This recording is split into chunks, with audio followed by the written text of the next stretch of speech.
și bine v-am găsit la un nou episod pe canal. Astăzi o să facem top 10 cei mai enervanți animatronici și pe locul 1 se află nimeni altcineva decât Toy Freddy. Mă disperă câteodată. Dânsul se joacă un joc care seamănă cu FNAF, doar că nu e FNAF, este Five Nights at Mr. Hug. Și dacă pierde, pierzi hitul, ceea ce e enervant rău.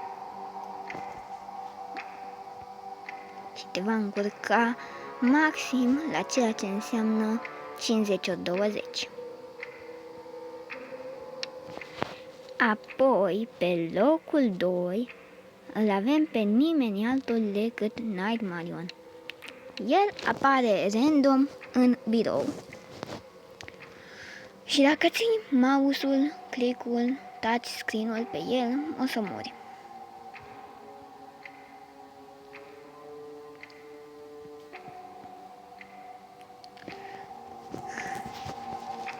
Iar apariția lui este extrem de rapidă, iar dispariția lui este foarte înceată.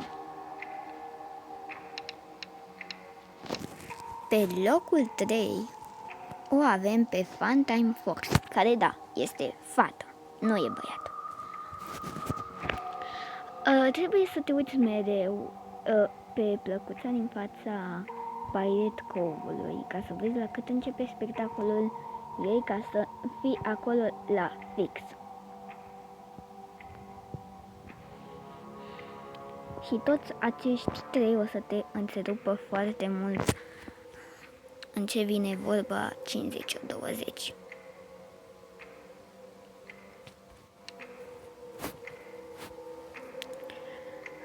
Pe următorul din listă stă după mine, îi avem pe familia Balloon Boy, adică pe Dân și Doi și pe Didi. Pentru că până la urmă și Didi face parte din familia asta, pentru că seamănă cu ei și e enervantă. Păi ăștia trei îți provoacă daune și te enervează la culme, dar o fac diferit. Adică Balloon Boy îți blochează ușile, JJ îți blochează lanterna,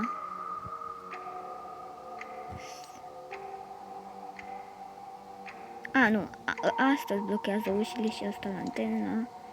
M-am încurcat. Și Didi îți adaugă pe cineva nou în joc.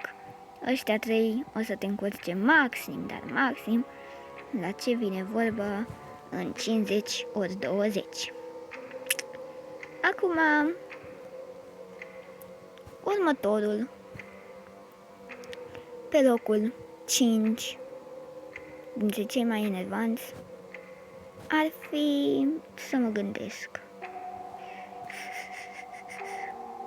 clasicul Puppet, adică clasica Puppet. Trebuie să-i dai muzicuța ca în celelalte jocuri și te va afecta foarte mult în ceea ce vine vorba 50-20.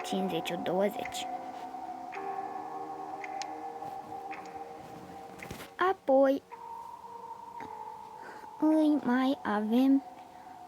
o mai avem pe Chica. Este destul de enervantă pentru că are niște mecanici foarte ciudate. În ceea ce vine vorba că în celelalte jocuri nu face așa deloc. Pentru ea trebuie să-i schimb muzicuța și muzicuța lui Puppet o disperă la nebunie. Și o să te încurce nespus de mult la ce vine vorba de 50 ori 20. Apoi îi avem pe Bonnie și Foxy. Ei stau amândoi în Pirate Cove.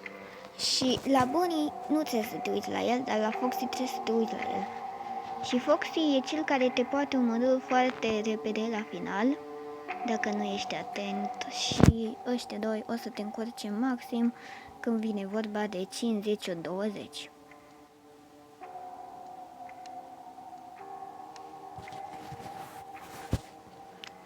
Ăștia pe ce loc am pus? Ăștia sunt pe locul 7. Apoi îl avem pe dânsul, care își cere bani o grămadă. Și dacă n-ai bani, o să te omoare și o să te încurce maxim în ceea ce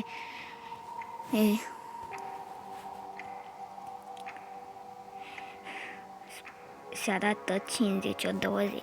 Acesta este locul 8. All Mend Consequences.